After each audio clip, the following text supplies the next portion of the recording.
Most people think inflation is bad because it erodes paper money. But is inflation good if you have good debt? It's about financial education. It depends on the asset class. Inflation is good for, look at this, okay? The first one I ever bought was in 1972. Paid $50 for it. I still have it. It's in a vault in Switzerland. It cost me 50 of these. Today, that same, if I pulled it all to the vault from Switzerland, it's a South African Krugerrand. If I held it up here, it'd be 2,000 of these for one of these. So meanwhile, mommy and daddy are like, ooh, see this stuff. Loser. Because our schools want us to do that. And why do the schools want us to do that? Because they're Marxists. And when you say they're Marxists, what do you mean? They believe that, in America, they're called woke. They're also called woke here. Yeah. Yeah. It's that woke means that you have white guys like you oppress the coloreds like me. So they believe that white guys oppressing the poor and all that stuff.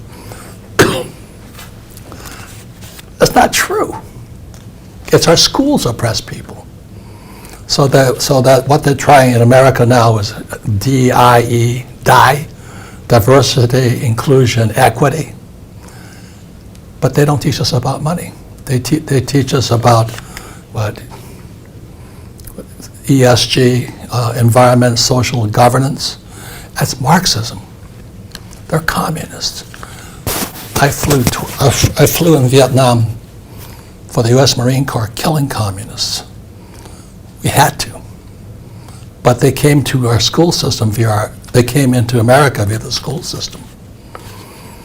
Communism entered America in 1930 when teachers from Berlin came to Columbia University in America and started teaching at Columbia University's Teachers College. So Marxism spread across America via academics, like Poor Dad. So Poor Dad, Rich Dad is a story of a Marxist versus a capitalist. It's a free country. Choose what you want to be. I chose capitalist. Do you think we have any pure capitalist systems anymore? Do you think they've all been diluted and weakened? We could sit and the Aussies have a term for it. We could wank about it all day long.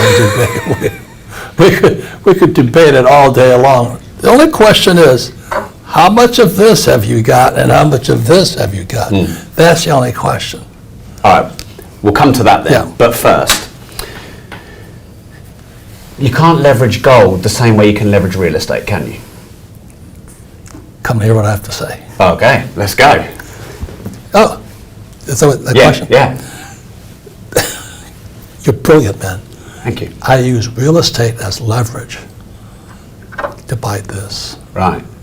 So what I do is I'll borrow, let's say, $20 million. The cash flow buys this. Right. So you're using government printed money for your own assets to buy this. and then the income from the assets you convert into gold. Yes. This is God's money. God put it here. God put this, I'm not religious, but I'm just, okay. And this here was put by God. This here is to be flushed down the toilet. And that's what they're doing with it. But I made this much this month. Loser. Your job is to take this, convert to this, or convert to this. Not to brag, but I own tons of this. How much? How I own much? the mines.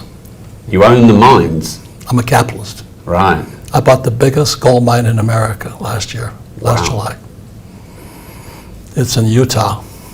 So you're literally mining your own gold? Amen. Amen. I found religion. I'm gonna put an altar there, and You found religion. What gold is your religion? I'll put every religion in there. You can be Buddhist, Shinto, Catholic, Protestant, Muslim. I don't care. Just worship at the altar of gold. No, but you want to get back to this. For thousands of years, I bought my first gold mine in Peru, and I didn't know what I was doing. I was a kid, and I looked up I saw all of these holes in the ground in the Andes, whatever they are. And that was the Inca before Pizarro digging for a gold vein.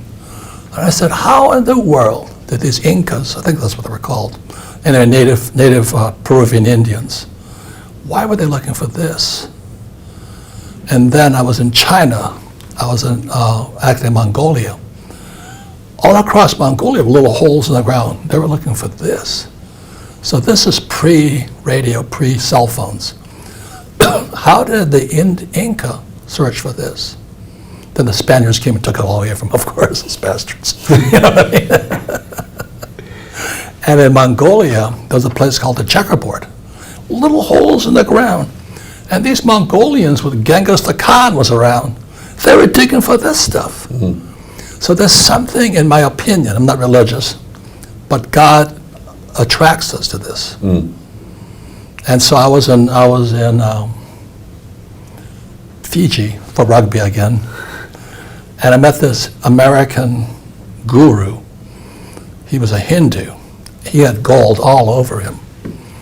So I said, what's this white guy dressed as a Hindu with gold dripping all over him? So I had to ask him a question. I said, why do you have so much of this?